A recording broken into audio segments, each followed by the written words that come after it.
Don't you see? Stereotypes can be good. Way back in the early gay history days, the 90s, that's how we found each other. By hankies in our back pockets, or the way we talked, or the ones who liked erasure. Stereotypes brought us together and made San Francisco a beacon of hope for gays everywhere. Ginga Densetsu Weed ペーパービューチャンネル183にて9月17日より放送スタート。あなたの銀河伝説のもとに。I don't think I'll ever encounter another shonen anime slash manga quite like Yoshihiro Takahashi's Ginga Nagareboshi Gin and Ginga Densetsu Weed in my lifetime.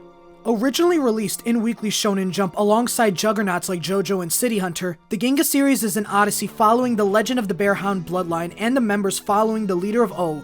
I originally heard about this series through Weekly Shonen Jump opening compilations and Super Eyepatch Wolf's videos about Shonen Jump manga in the 80s. No, by the way, that's Weed's opening, not Gin. Nagareboshi Gin features the bearhound Akita Gin, who goes on an adventure to not only fulfill his legacy by taking down the monstrous bear Akakabuto, but also becoming the leader of O, following the footsteps of his once thought to be deceased father, Ricky. Weed follows Gin's son, Weed, as he has to retake the O Mountains from Hogan and his psychopathic army. The Ginga series is one that expands for 4 decades, with sequels like Densetsu Weed Orion, Last Wars, Noah, and recently, Requiem. What made Ginga stand out from other shonen series is obvious. The main characters are dogs. The story initially starts with the classic tale of Gin and Daisuke, a boy and his dog out for revenge. Once Gin hears a howl and a pack of wild dogs come running through town, Gin joins them following his first words.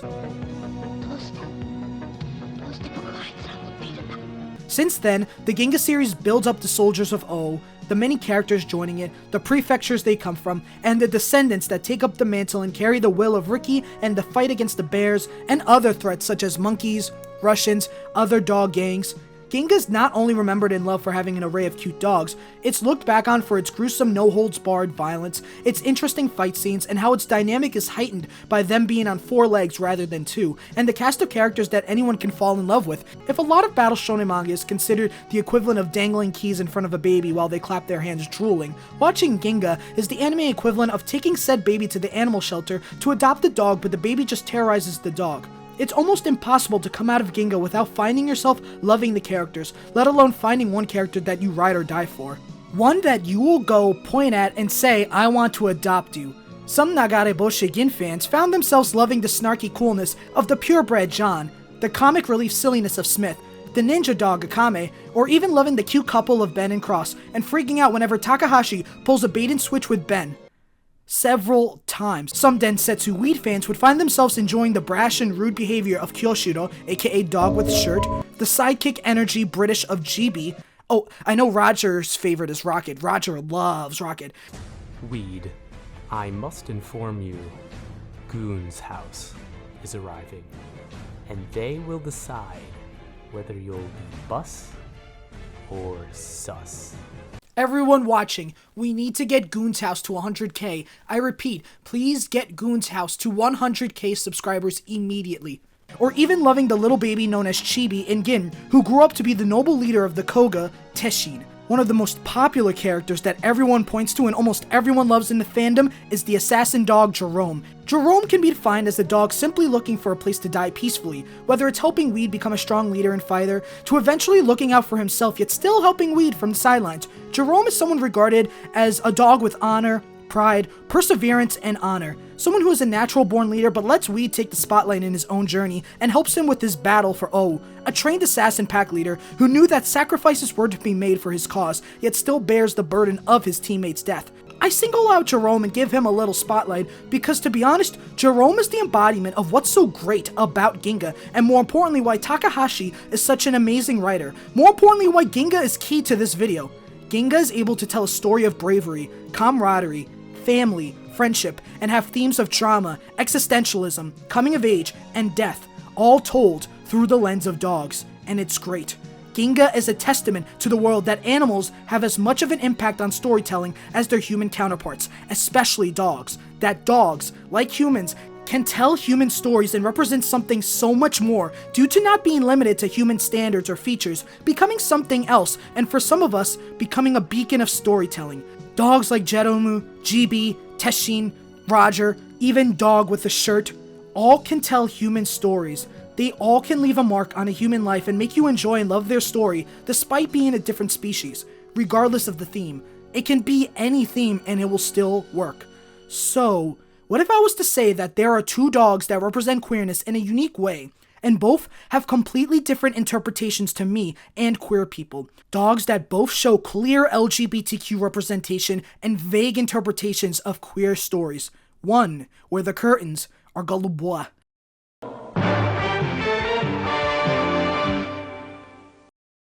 As someone who has made around 34 vids, and this one being 35, on LGBTQ media, anime, manga, TV shows, cartoons, and someone who loves talking and reviewing such, as well as putting wet painters in almost all of them, it's about time I address the magical issue every LGBTQ YouTuber has talked about: representation. I mean, of course I should. Representation is important and should be acknowledged, especially LGBTQ representation. However, usually this is where I argue representation matters, but the truth is, we know that already. Representation does matter. The ability to see ourselves and express our queerness is a valuable part of our experience that everyone should have. I define LGBTQ representation to me as to showcase and or illustrate LGBTQ people directly or not, and their struggles, lives, experience, and or their stories for others to see through media. Copyright Kamenoo. Representation also matters, because it gives me an excuse to talk about Ginga. Now that the definition I'm using for this video is used, I want to actually bring up the question we're going to ask. How? How should representation be presented? While yes, it is true we've gotten a plethora of LGBTQ characters or stories that can be read as queer stories, we only just talk about them and rather not address the substance behind them. More or less, we also don't try to find parallels to stories that aren't gay, but we can find heavy themes of queerness. This video will address the two ways queerness is expressed, where the character is heavily seen as queer, expresses queer mannerisms, and be openly confirmed to be LGBTQ or gay himself.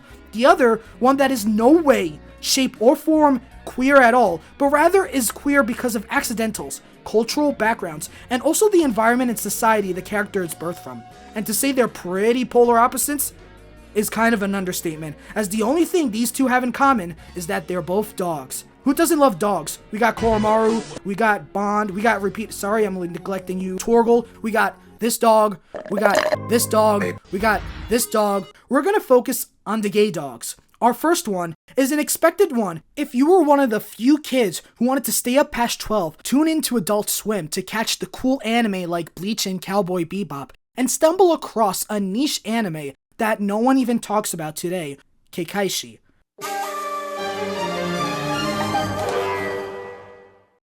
Get away from here!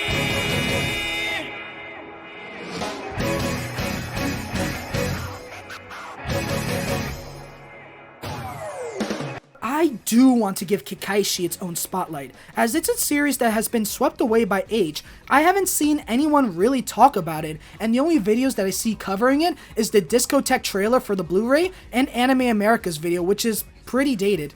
Kekkaishi revolves around the land of Karasumori, in which heirs to the creator of Kekkaijutsu, Tokimori Hazama, are destined to protect the land from Ayakashi, the Sumimura and Yukimura families. Our protagonists, Yoshimori and Tokine, fulfill their roles as heirs to Hazama's legacy and protect the sacred site. As the story progresses, we face threats such as the weapon of war, Kuro Kabuto. Sound familiar? The series also has some of the coolest magic systems in shonen, never becoming as grandiose as Weekly Shonen Jump, nor falling flat. The simple cubes of Kekkaijutsu work well, and does have interesting fights attributed to it, such as the part where Yoshimori, Tokine, and their grandparents combine their powers to seal off all the butterfly Ayakashi Akarasumori, or Yoshimori's developed alter ego landlord system.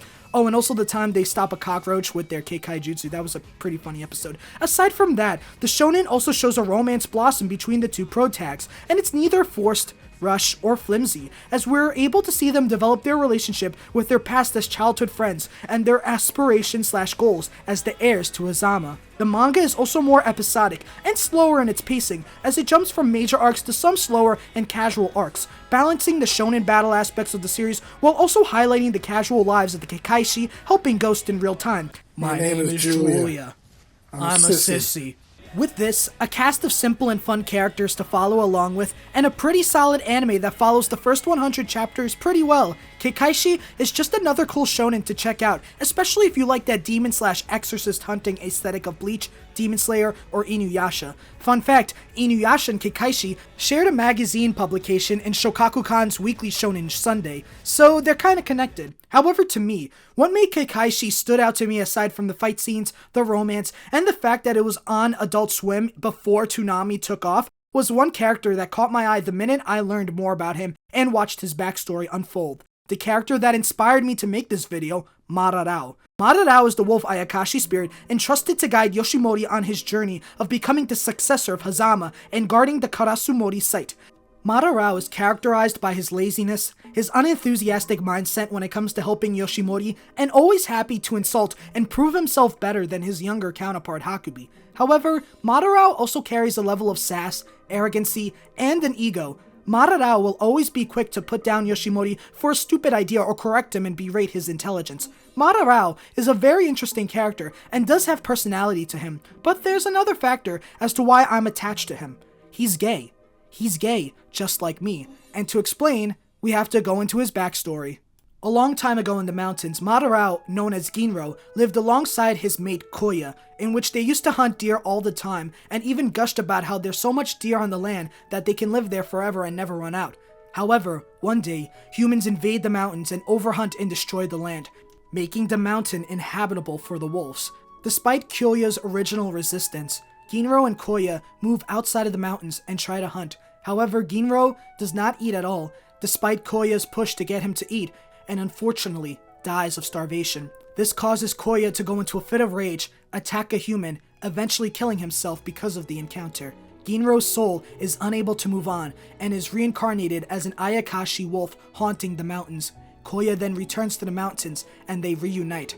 However, as Ayakashi, Koya grows ruthless and despises humans, deciding to destroy any human he encounters. One day, Tokimori Hazama, joined by Hakubi, visits the mountains to exorcise them. This is where Ginro, who now goes by Madarao, fell in love with Tokimori Hazama at first sight. Oh, that Tokimori Hazama! So hot! Want to touch the hiney? Ow! Thousands of years later, Madarao and Koya reunite, with Koya not only wanting to kill all humans, but to seek revenge against Madarao for betraying him. This leads Madarao to enter his true Ayakashi form and fight Koya to the death. Before Koya dies, Madarao sends his parting wishes to him, showing that he did love him in his life, and has a hair strand given to Yoshimori in order for him to be buried in the mountains where Koya would want it to, and have his soul rest in peace. Hundreds of chapters later, into the final arc of Kekkaishi, Yoshimori goes on a training trip with his mom to the mountains. It is there, Madarao is reunited with Tokimori Hazama, and his reaction is adorable and priceless, as he is excited to not only see this former master, but the man he loved so much with all of his heart, flying around and asking where has he been, with Tokimori complimenting Madarao for guiding the Kekkaishi hares as the years went on, with Madarao being so happy he could die. In the end of Volume 3, Yellow Tanabe, the mangaka for Kekkaishi, not only confirms that Madarao uses both he and she pronouns, but also Madarao is gay, something that was always intended since the beginning. Not to mention that it didn't matter since Madarao did have no gender as an Ayakashi. Madarao as a character is an interesting one because on one hand, he exists pretty much in a state of irrelevancy to the story, but also kind of a mark that helped differentiate Kekkaishi from other shonen animal sidekicks. Madarao had his own unique charm, and even if he wasn't gay, he would still be considered different. He's a mentor, but a snarky and rude one. He's a sidekick, but a sassy one that isn't perverted. Madarao is his own character that is able to differentiate himself in his roles, but he also happens to be gay. If we look back at what Tanabe said, it was always planned in the one-shot and in works. Madarao is a character that is not only gay, but his gayness is integral to his storytelling. His undying love for Master Tokimori and his desire to please him by any means is proof that his queerness is a part of his character that shouldn't be ignored or singled out. Madarao is more than his gay identity. He's also Yoshimori's guide. He's also Hakubi and Tokine's rival, and he's also Kyoya's ex-best friend or lover. While Tanabe never gave him another arc to focus on him after his battle with Koya, at least Madarao did something and was unique to make him a memorable character in the story of Kekkaishi, especially when I consider a lot of characters in these stories are pretty memorable regardless of their length in the story. Madarao's behavior, design, and role in the story fits in the idea of the queer aesthetic. Madarao's unique design as an Ayakashi wolf, his behavior in contrast to Yoshimori's more youthful manner, in contrast to his older presentation, shows a louder-than-life expression for the main cast. According to Locating Queerness in Media by Jane Campbell and Teresa Carilli, the queer aesthetic, developed from being in the presence of other members of the LGBTQ community, is part of a coded language that queers have used to identify themselves and each other. Louder-than-life expressions and the use of vibrant color or engaging performative storytellings are a few markers of this aesthetic.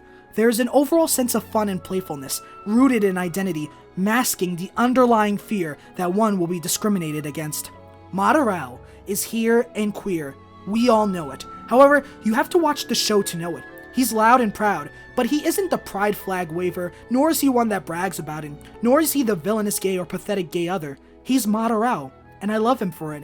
Madarao is the ideal LGBTQ representation for me, but also for a lot of people, a character that just so happens to be gay, but his gay identity is a staple in who he is and his journey. When a lot of people say they want LGBTQ representation, they want characters who happen to be gay, and not have their gayness be the vocal point of their existence. I agree with that, but I also don't want it to be brushed off either.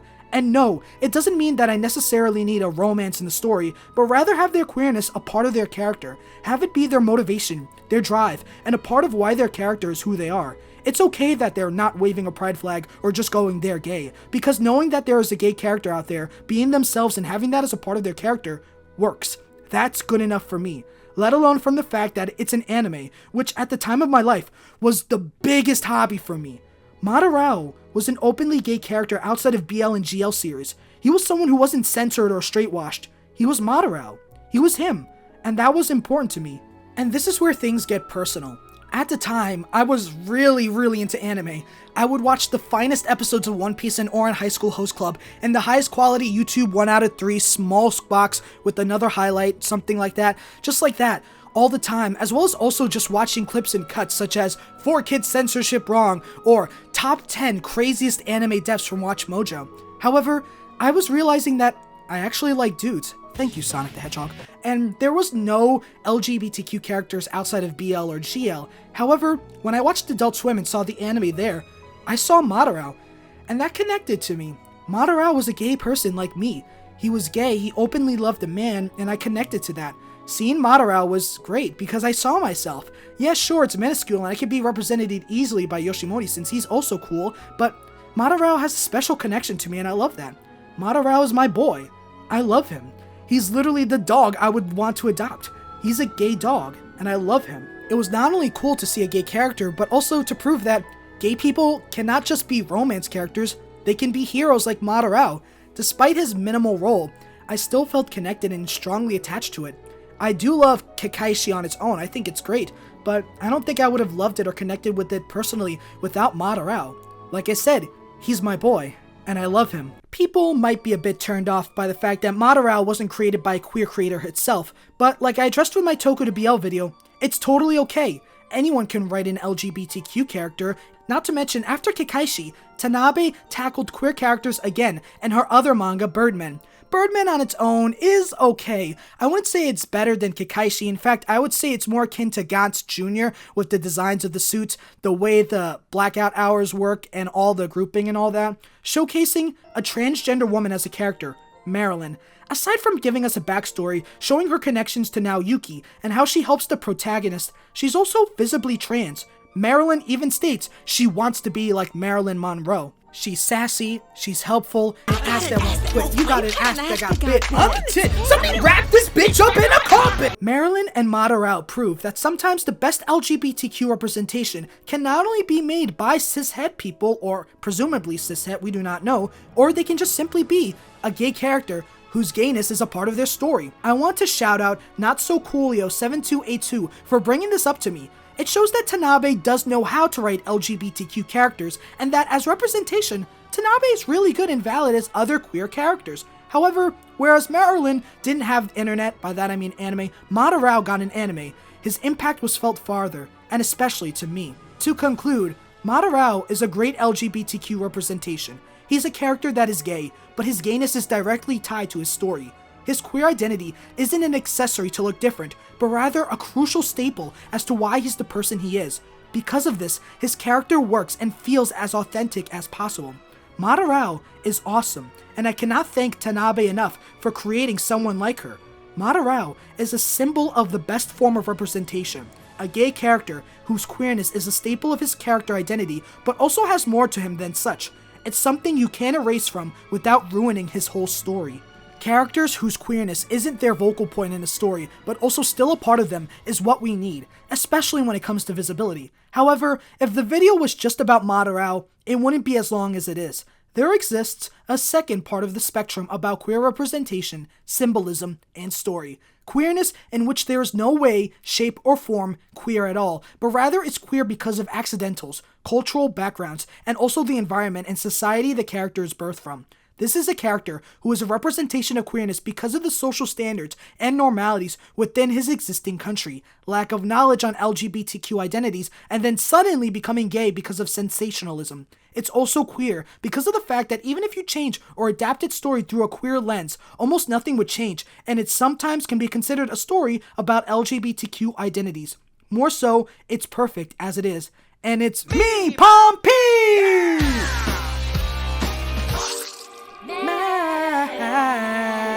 Sidonians, Prussians, and Romans, those are unworthy opponents. It takes a Russian to take down a Russian. I'm a cat, you're a rodent. Голубой щенок from Russia. Yes, that Russia. The one infamous for pioneering don't say gay laws even before 2022 and 2014. The same Russia that even before Putin was notorious for being anti-LGBTQ and having heavy crackdowns on queer expressions. The one that proudly advertised itself as anti-LGBT and proud traditional family values. The same one that even before the birth of modern Russia had the Soviet Union crack down on homosexuality and promote traditional values. Yes, because I don't know if you know this, whether intentional or not, queerness is everywhere, from the neoliberal cities of California to the most conservative places in the Middle East and Russia. Queerness is unavoidable. It's just rather or not how visible you can see it. And for this example, we'll be looking at the 1976 Soviet classic cartoon, The Blue Puppy, aka Голубой щенок. Before we analyze why this can be seen as queer representation, we need to explain what happens in the story, because I'm pretty sure that not a lot of people know what happens, since not a lot of you are from Russia or Russian. Голубой щенок is the story of a light blue puppy who is bullied and mocked by the other dogs in town. Suddenly, an evil pirate comes and attacks the town, destroying it. Where all the dogs take shelters, the Голубой щенок is kicked out and left to fend for himself, singing how miserable it is to be Голубой. Suddenly, the sly, very sly cat comes and sings about surviving and perseverance. He tricks the Голубой щенок into a friendship and sends him over to the evil, very evil pirate and takes him away. The kind, very kind sailor is informed by the cat that Голубой щенок has been kidnapped, and the sailor goes to rescue him. Seeing the sailor catch up, the evil, very evil pirate sends out the very busy sawfish to saw up and destroy the sailor's ship, kidnapping him. The cat and pirate sing a happy song about working together until the cat abandons him when Голубой щенок and the sailor free themselves and fight the pirate by killing him with flowers, and then he explodes. It is then that the puppies see Голубой щенок with the sailor and celebrate him coming back, realizing that despite his color, he's a hero and he saved the town from the evil, very evil pirate. Then he and the sailor sings, you know, it's not bad to be Голубой. It's important to note that Голубой щенок is inspired by the Hungarian tale of the same name by Gyula Urban. English sources incorrectly list the dog as black, but in the story, he's blue, like in the cartoon. The story has been said that it's meant to encourage people to accept different people, regardless of skin color, specifically people who aren't white. However, the source crediting this info has been lost to time, but it still works. We'll get back to this. Before we dive deeper, I want everyone to take note of something very important in understanding this analysis. In Russian, the word for blue is syny, or siny, so correct me if I'm wrong. However, The use of this song says Goluboi, sky blue or baby blue. Understanding this word and the history of such is key to this part of the video and why I consider Goluboi щенок as queer representation. Goluboi is a unique word as after the cartoon came out, the word was quickly adapted to being a slur for gay men in Soviet Russia. Goluboi as a term is a mysterious one, as while it did become mainstream in LGBT Soviet culture in the 80s, rumors speculate that the term existed for as early as the 1930s. According to an article from the Russian news site Rambler, Goluboi came from how American prisons referred to homosexuals as blue ribbon. However, that has never been heard of at all stateside. Another major theory is Goluboi comes from aristocracy, called Golubaya Krov, as aristocracy has had a history of engaging in same-sex relationships. It was then, in the 60s and 70s, when Goluboi became associated with themes of romantic, beautiful, and sublime. Goluboi as a word was used to describe the utmost beauty that was out of this world. Take, for example, the song Golubye Goroda, which sings about the beauty of Russian hometowns and the rise and development of Soviet cities across the country. It shows that Goluboi was a word associated with beauty and amour. As of now, we do know that Goluboi was a term used primarily in the 80s and 90s to describe gay people, specifically gay men in the Soviet Union. Nowadays, however, it seems like the term fell out of use in favor of just gay instead. Right off the bat, you can obviously see what I mean by Goluboi щенок. It's about accepting differences and learning to be friendly. It's about understanding that people can be different, but instead of shunning them or antagonizing them, be their friend and welcome them. They deserve to have friends too, and who knows, one day they might save you. When you look at it through a queer lens, it's obvious.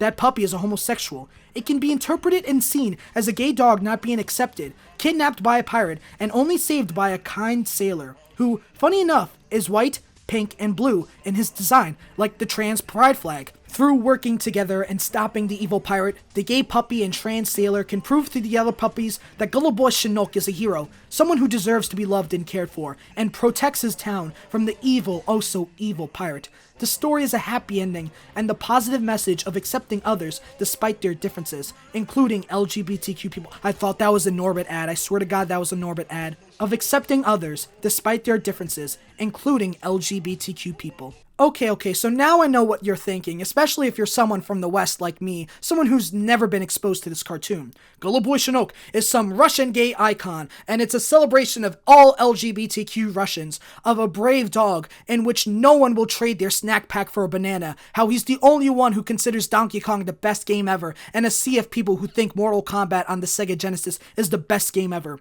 But the truth is, it's not. Goluboi щенок may have Goluboi in its name, but in reality, it's just there for show. Not to mention, with the LGBTQ Russian people I've talked to, Goluboi щенок isn't much of but a cartoon that happens to be pretty good gay representation. In fact, in the original Russian translation of the book, the puppy is described with the Russian word for regular blue, синий, not Goluboi. In fact, after the short released, the author made a statement due to pressure, saying, "I would not have done this in my life if I would have guessed what it would be associated with. This is literally a blow below the belt. I have a huge number of acquaintances of non-traditional orientation." That's LGBTQ, but in different wording. "These are wonderful people with whom I have met the most tender relations, and I would never allow myself to mock them like that." Not to mention, like I said, the 4 Russians I talked to can understand how and why this symbolism can be connected to queerness, but never in their life thought of it as such. Heck, because they're mostly Gen Z like me, they never heard of Goluboi be used in the context of Russian gays, as after all, gay was becoming the more popular term. This is where my point of representation comes in. Representation can be one that doesn't conform to traditional labels and or norms of LGBTQ identities, but rather representation due to the way society portrays / understands gay culture of their own. That representation doesn't necessarily hinge on the Western identity politics that we're used to, but rather how thematically it fits within the culture of the country and the people living in it. Goluboi щенок can be interpreted as queer representation not because the puppy looks into the camera and goes, "I'm gay," or the author envisions it, but because of the way society was built and how it complements norms and cultures as the time went on. Even when the LGBT propaganda law passed, Russian politician Alexander Kinshtein made a statement clarifying that Goluboi щенок would be spared from LGBTQ banning and does not fall under the propaganda clause. While researching, there was one academic I read about when seeing Goluboi щенок, one that was very interesting to me. Jewish-Russian immigrant and psychotherapist Anna Fishon, and her article, Q Time as Queer Time, an occasion for pleasure and desire in the Brezhnev era and today, where she states, "As a child, I worried for the fate of the sky blue puppy, and the fates of all outcasts and misfits, including my own. My parents, and the parents of many other Jewish children wanting to leave the Soviet Union, had lost their jobs, friends, and the respect of family members.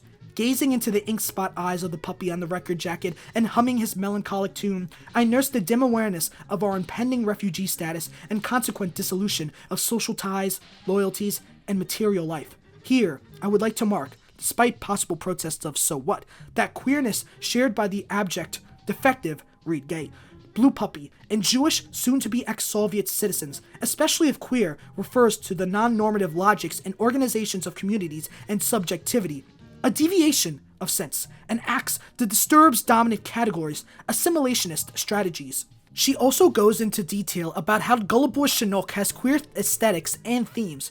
The animated version of Голубой щенок uses multiple musical styles, ambiguous lyrics, and innovative animation to confound the binaries of masculine, feminine, self, other, natural, artificial, and foreign native on which late Soviet discourse and social organization depended and, in camp fashion, portray the constructedness of personality.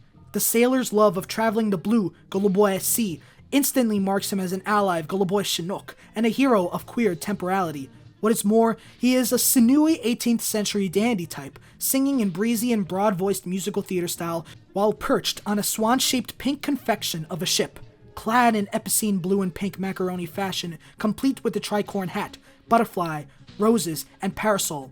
The sailor is an embodiment of effeminate virtuality, a truly transgender character. What this tells us is Голубой щенок is queer representation not because of it being explicitly gay, but because of the fact that the themes, characters, and aesthetics are one that can easily fit in a queer narrative. It doesn't need to tell you it's gay, but rather it relies on you to interpret the artwork as gay. And with the way Голубой developed into a slur as time went on, how the sailor ends up wearing clothes resembling the trans flag, and how time moves forward and we as humans learn, it's not far off to say that Голубой щенок can be interpreted as a queer story and be seen as queer representation. Голубой щенок works because its broad moral about accepting others' differences and embracing them instead of shunning others can reach a variety of audiences, including LGBTQ Russians who feel out of place. While unintentional, it does hit close to LGBTQ Russians who are a big target of laws stigmatizing their existence solely for being queer. Голубой щенок also has another factor. Голубой щенок's message is counterculture to Soviet culture and also Russian culture, as it also allows individualism to shine in a sea of collectivism. You see, in America, where individualism and the person is prioritized, Russia and Soviet states have the exact opposite views, as collectivism and putting your community over yourself is priority. Anything that would deviate from the norm, I want normal beer, would be shunned and abandoned. After explaining the story, there's no need to explain why Голубой щенок fits with this. According to an article from Nash Films, a Russian movie page, Natalia Rudenko states, "But the world revolution somehow failed, and Antin saw in the fate of a black puppy not racial friction, but the struggle of the creature for its uniqueness, but the fight against the Soviet taste, because to determine your own uniqueness, you need to merge with some team, even with a small one, even with a very small one, at least from one person. After all, you can't do otherwise. Individualists have no place in our beautiful country." What this tells us is that Голубой щенок is also a story about individualism in a collective society, and according to the Russian LGBTQ people I've talked to, it's true that for Russia, especially for the older generations, collectivism and fitting in is a necessity, and that individualism as counterculture is a need in order for others to advance themselves. What I like when talking to Russian LGBTQ people is that opinions depended. One user, Fox Trans Girl with Vivian Hat, stated that after the fall of the Soviet Union, a form of wolf individualism, which she defines as individualism but still in a collective world, took precedence among the population, and that there's no LGBT community in Russia because of this. Others, like the Snapple Bottle Boyfriend, says that collectivism is more of a product of older people, and younger folks in Russia have moved away from such ideals to be themselves. How this relates to queerness is while queerness can be a collective idea, queerness can also be radically individualist, as it can also be about being yourself. Heck, we can relate this back to Kekkaishi, as both Toshinori and Tokine are individualists who wish to follow their own path, bound by their collectivist family and goal to guard the Karasumo site. Shows how individualism ideas can be seen anywhere. To conclude this segment, Goluboi щенок is queer representation without relying on names to use such. The light blue puppy is queer representation because of its themes, its design, and how society has developed and grew language on their own, and it's just as valid as any other queer representation. So now, I have listed 2 examples, both in which I consider prime queer representation. One, Madarao, is queer representation because he is explicitly gay in the story, and his gay identity is directly tied to his character motive and personality, instead of just being a fashion statement or a random factoid. The other, Goluboi щенок, is queer representation because he was never made with the intention of being LGBTQ, nor explicitly fitting into Western identity politics or labels, but rather is a representation of the LGBTQ experience and their struggles in a collective society dominated by the idea of collectivism and not individualism. Both, in my opinion, are valid. Wanna know why? Because there's no rules as to what is queer representation and what not. So, where did this video come from? What's the point? Why did you have to throw your hat in the ring when you made pretty much the alphabet soup representation 101? Well, because it's important you know where Goluboi щенок comes from. And by that I mean how this Russian-Soviet cartoon got into a mind of a proud Boricua putting a codfish in a deep fry with a mountain of salt. So it was 2022 in my old college, which I didn't like. I was studying Russian language and culture. We were tasked to do a presentation all in Russian about a Russian topic. I did Tchaikovsky, and learning stuff that isn't too good on him directly thanks to my professor clarifying stuff. Suddenly, a student got up and presented Goluboi щенок. Despite not having as much details and research about it, she still presented the topic and talked about how as a Russian herself, they couldn't go study abroad due to being openly queer and laws. This caught my attention, and I always thought about this through one Sonic movie, several game releases, a lot of card games spent. I couldn't get that out of my mind. I was able to talk to them after class and said how she related to it because of its queerness and how because of the law she hasn't been able to fully travel to Russia to see her family, especially with the current events going on at the time. This always was in the back of my mind, simply for the fact that I never thought someone from Russia would find a gay cartoon, and that's when I realized representation has no rules, and 2 years later, we put that into practice. You see, at the time, I was such a stickler for LGBTQ representation. I hated Yaoi because it wasn't made by LGBTQ people. I hated representation that wasn't all proper and dandy and it had to be perfect. After all, if we were lucky, the straight people might see it and then pull back all anti-LGBTQ laws. Who knows, maybe the right trans manga would come and then we will no longer have anti-trans healthcare laws, or maybe we won't have don't say gay laws if we show them that we're perfect little nannies, you know. But screw that. That's fucking stupid. I realized that representation can be messy, stupid, irrelevant, nasty. It could be anything, but it's still there. It's queer, and instead of just focusing on trying to punish it or raise it high, just try to interact with it, see what's there. And this year, with the help of my favorite non-binary math teacher, shout out to them, we decided to put that into practice. Back in the beginning of the year, I decided to host a panel for my college's LGBTQIA conference. We decided to focus on the topic of LGBTQ media and representation. However, instead of asking or explaining the typical why representation matters, we decided to search for what representation matters to others. For those who took the survey, it was in my YouTube community tab. Thank you so much. You really contributed a lot to this. I love the variety of responses. Some responses that stood out to us were usually orientation specific, such as lesbian representation, with this one that talks about the washing of lesbians and how it's pretty much boiled down to white cis femmes and there's barely any representation of gender non-conforming or butch lesbians. Bisexual representation, which they talk about how they have struggles with relationships, how they want to see more bisexuals being seen in other relationships coming out later in life and has different walks of life. And asexual representation, which would show the trials and tribulations of asexuality and how it's not just the simple saying they're asexual. I really want to shout out the people who put these responses because it gave me a lot of insight and I really appreciate you guys for pulling through. One quote that stuck with me was, "Ideally, I would like to see us represented in all forms of media," which made me realize, wow, I need to make this into a video. This video, especially when there's a common consensus. I just want a character who happens to be queer, but is also part of their story. I genuinely like that, and I think that's right. I really like this comment, by the way, about representation not fitting in all the time. Others saw queerness in not necessarily queer characters. For example, I got a lot of Jesse and James, Legoshi and Louie, It's like a video I read. Shu Kurenai from Beyblade. Shout out to my boy Puck. He's awesome. Give him some love on his streams. He loves Beyblade. I'm not getting into Beyblade because I'm already into Yu-Gi-Oh! Stop asking, but I love you nevertheless. Lance from Voltron, and even canonically queer characters like Krona, Astolfo, Yuri. And one quote that I really appreciate was one that really fits well with Goluboi щенок, where it states, I like seeing characters who are uncomfortable being labeled like I am. There's a lot of focus on finding your label, or what you are and what you're like, and how you like, and having to properly, hyper-specifically label what you are. And while there's nothing wrong with that, it's crazy important for others, I can see how much better it would have been to see representation of the opposite. Somebody who is comfortably unlabeled and unspecific with their identity. Someone who's just comfortable being queer. And I genuinely love that. I love when characters are open for interpretation and when they lead heavily into queer tropes. Even if they're not explicitly queer, you can see queerness and resonate with them especially. But of course, queer characters who are LGBTQ and specifically have that label are just as important. Both can exist.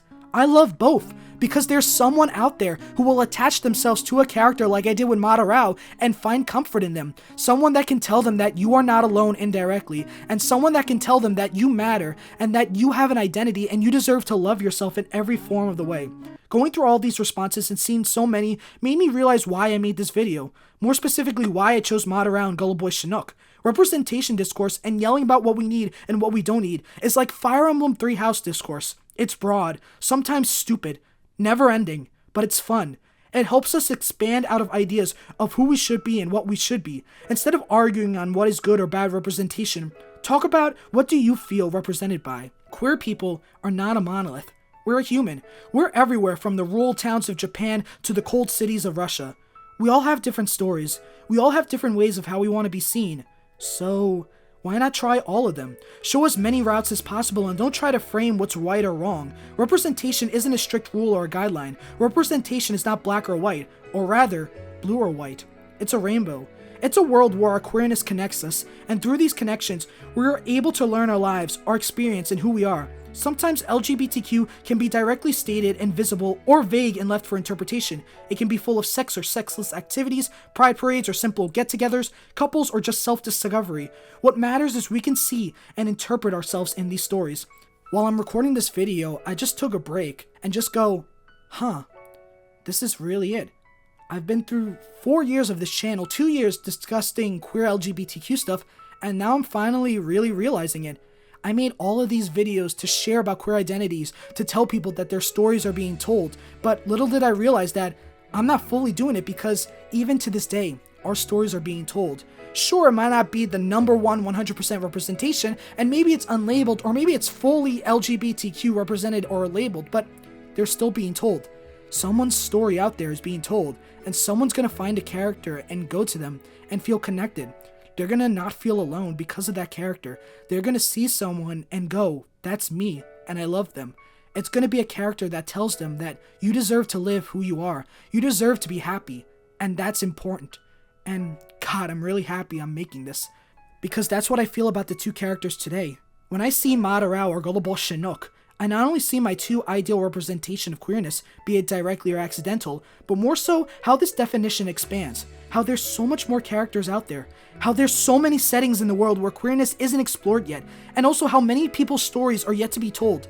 Why should my definition be right? Why should yours be right?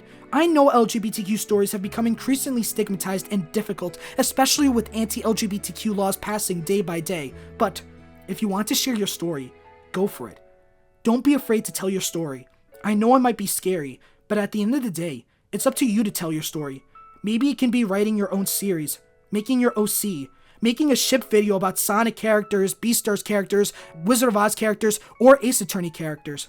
Or maybe it's about writing about it through a dog. I usually dedicate my videos to certain people, i.e. my Rick and Steve video was dedicated to Airborne, my Lugoshi video was dedicated to my friend group, how my Asexual video was dedicated to my friend Aaron and Pervas. Well, for this video, I want to dedicate this video to you, the person watching this video, to the lesbian who's afraid to come out, to the asexual person who's still struggling to talk about their experience, to the trans person watching this as anti-trans rhetoric rise, to the straight ally who is curious but takes time to learn about our lives, or to anyone who doesn't necessarily fit in. This YouTube channel is my story, and what it taught me is that you all deserve to share your story, and make me realize not only love myself, but love you, the viewer. It made me realize that you, like me, deserve to be seen, to be represented, to feel like you are visible. I may not have as many subs as many other YouTubers, still at 10k, but that doesn't mean I can't lift up others. There are still people who are voices that needed to be heard, so I might as well. And that's what I want this video to do. I want it to showcase you, and how much not only you guys mean to me, but how much you guys are ready to have a story to be told. Your story is waiting for you. You have to go out there and share it. To one day, you can feel as seen and loved as I did when I saw Madarao, or to one day you can find a story that resonated with your queerness unintentionally as Goluboi щенок did to me. But don't forget to make like a dog and run out there. Discuss what you want to be represented as, what you wish to see in yourself. Tell your story. Share your experience. Never let the homophobes and bigots wash away your voice. Keep fighting to be seen. You can show Madarao's compassion and humanity. You can show Goluboi щенок's kindness and support. And you can also show the world that LGBTQ representation is whatever you want it to be. So make it. After all, the currents aren't just Goluboi. They're waiting for you to pull them back. To conclude this video, LGBTQ representation is like a story I know called The Puppy Who Lost His Way. The world was changing, and the puppy was getting bigger. So you see, the puppy was like representation, in that they were both lost in the woods, and nobody, especially the little gays, society, knew where to find them, except that the puppy was a dog. But the representation, my friends, that was a revolution. Kamenoo High football rules!